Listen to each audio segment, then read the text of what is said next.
చిమ్మ చీకటి, సప్పుడు లేదు.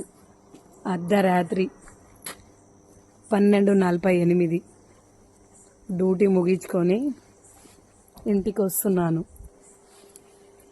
మీరైతే భయపడి చచ్చిపోయేవాళ్ళు, కానీ మాకు తప్పదు. ఒక్కదాన్ని కిలోమీటర్ దూరంలో బస్ దిగి ఇంటికి వెళ్తున్నా. పోలీస్ ఉద్యోగం అంటే ఆషామాషి కాదు.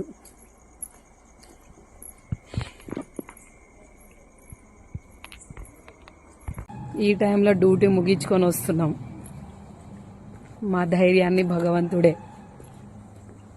దారి చూపేవాడు. మీరు నడవగలరా అర్ధరాత్రి రోడ్డు మీద?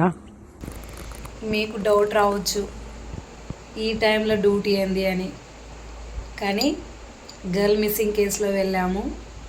దేవుని దయతో అమ్మాయి ట్రెస్ అవుట్ అయింది. తీసుకొచ్చేసి సేఫ్ కస్టడీ పెట్టేసి వచ్చేసరికి ఈ టైం అయింది. Thank God.